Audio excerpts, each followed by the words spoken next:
this is going to kind of be a 2-point video. I am going to talk about Karrion Kross, but I'm also going to address the R-Truth situation because I have not had a chance to talk about that yet. And yeah, let's open this can of worms into the world, shall we?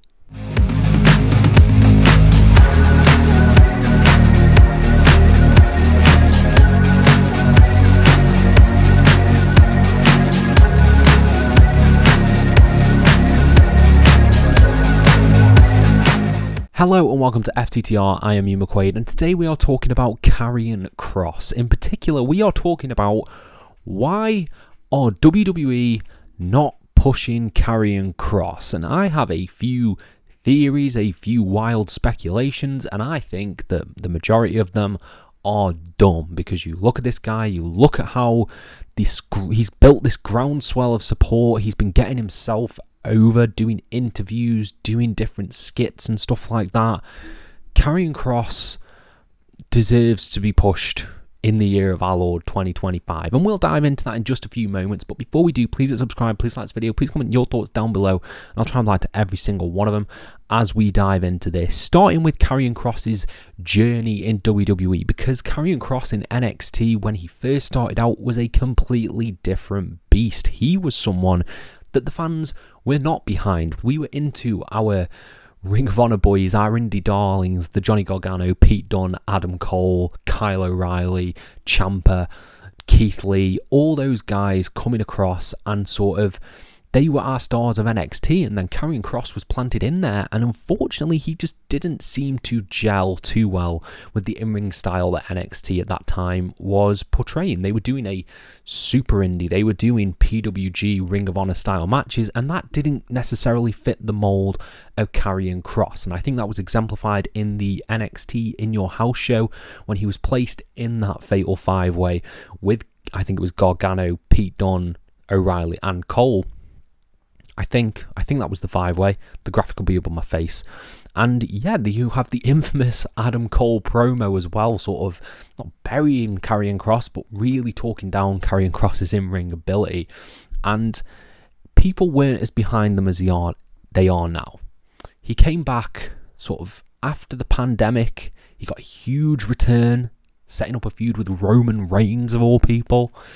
And yeah, it's sort of been downhill from there. He's not had that much stuff. He had his match against the Pride at WrestleMania. He had the AOP with him, Paul Ellering. He's got Scarlett with him. But in doing a deep dive into his cage match, he's not been featured at all. Like, at all. He has been on main event. He lost to AJ Styles in his last match on Raw. Karrion Kross is someone that has not been treated well sort of under this new regime, and I think that is a little bit sort of worrying. And I say worrying because he was a Triple H guy. He was a true Triple H guy. Triple H packaged him with Scarlett, gave them the big entrance, gave them the big spectacle, and he was fully behind him in NXT, and seemingly fully behind him as well when he returned to WWE, positioning him in a feud with Roman Reigns and Drew McIntyre, two of the biggest stars the company had at that time.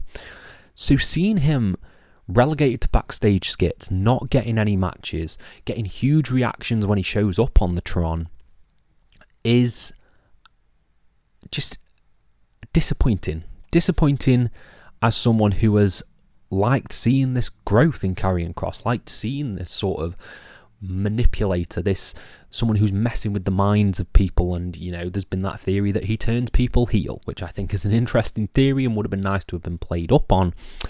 And I think what is more disappointing is there are so many feuds that you could do with Karrion Kross right now. It is just infuriating. I can list off a few if you would like. The main one for me, and this is sort of just a go-to feud because it'll always be, the in-ring work will always be amazing, and that is Gunther. Karrion Kross versus Gunther. You could have Gunther being, the mat is sacred.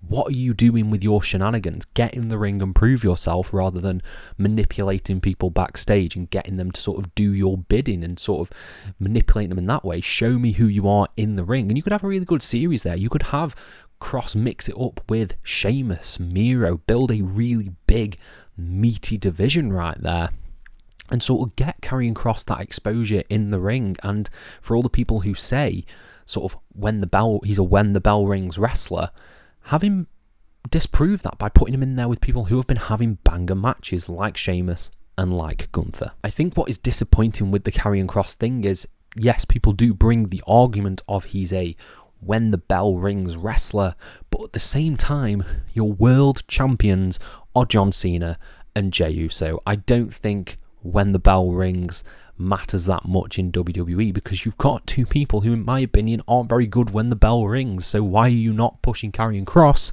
who's got over with the fans in that way? There's an Intercontinental title right there that he could win. But I think this leads to a bigger issue that WWE is facing at the moment, and they are in the same predicament that AEW was in a few years ago. They just have too many people. They have way too many people and way too much, but they also, this is what baffles me, they have way too many people, but they also have way too many shows. So I don't understand how you can't find time for people. Like, why is Karrion Kross not getting time when there's an NXT, a SmackDown, an Evolve, a Raw, 3 PLEs sometimes on the weekend? Why is he not getting a spot there? Why is he not on SmackDown, having matches on SmackDown? Why is he just relegated to backstage segments and not doing too much? Like, there's surely something you could be doing with Karrion Kross. It makes zero sense, especially when you're featuring people who are part-timers like Logan Paul and Pat McAfee getting a match on a premium live event as well, when you've got Karrion Kross right there. I think that is an issue as well with a 5-match pay-per-view. A 5-match pay-per-view, in my opinion, is the worst goddamn thing, because you're just not getting enough time to spotlight people, and the people that you are spotlighting are people that, in my opinion, I don't really want to see that much, like your Pat McAfees, like your Jey Usos, like your Logan Pauls. There should be more people, so just sort of more matches on pay-per-views. I think 7 is a good length. 2 more matches, feature some more people. I'm all for AEW having long shows because I feel like I'm getting my money's worth. When I'm watching a WWE pay-per-view and I get a match that I'm not a fan of, I'm like, right, okay, so that's like a quarter of the show that's not been very good. Whereas I'd rather you just fucking give me as many matches as possible. I might be worn out by the end, but the beauty of living in the UK is I don't have to watch it live, so I can just pause it whenever I want. So maybe that's on me. But back to Karrion Kross, I think it is horrendous that he's not in Money in the Bank. I have no idea what they are doing by not putting him in that match, because maybe they don't want, well, it's probably going to be Seth who wins, so he's going to be a heel anyway, but maybe they didn't want Kross to get mega cheered and then the result be booed out of the building or something like that, but I don't think they think like that. So in terms of what I would do with Karrion Kross, I would book him in a feud with Gunther. I would then book him in a feud with probably Sheamus and have him work his way up to the Intercontinental title picture, because you've got guys like Penta he can go against. You could easily have him take it off Dominic. Like, I don't want Judgment Day drama. I've had enough Judgment Day drama. I can't believe the Judgment Day drama is still going on.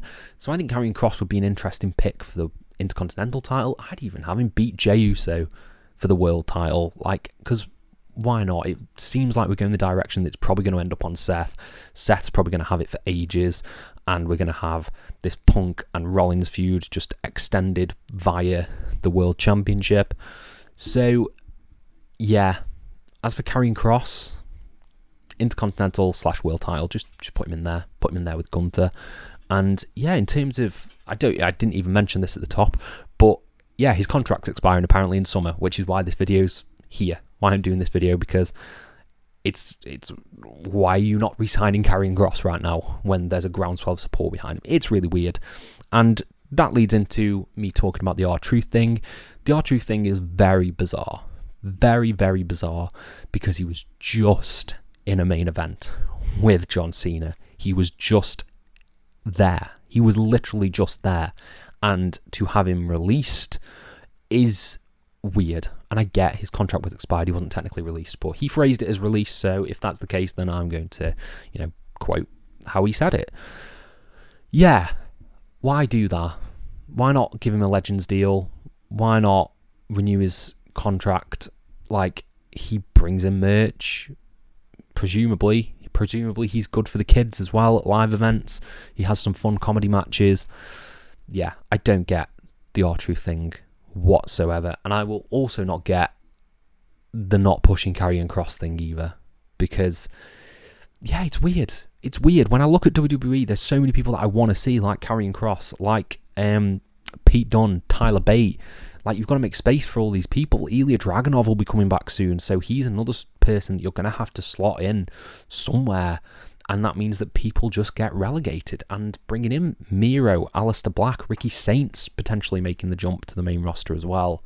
The men's division is so unbelievably loaded right now that, yeah, it makes people get relegated, and it looks like that's what's happened to Karrion Kross. So hopefully we do get that push for Karrion Kross soon, because it's something that I would like to see. Yeah, those are my thoughts. Let me know your thoughts down in the comments below. Do you want to see Karrion Kross? Do you not?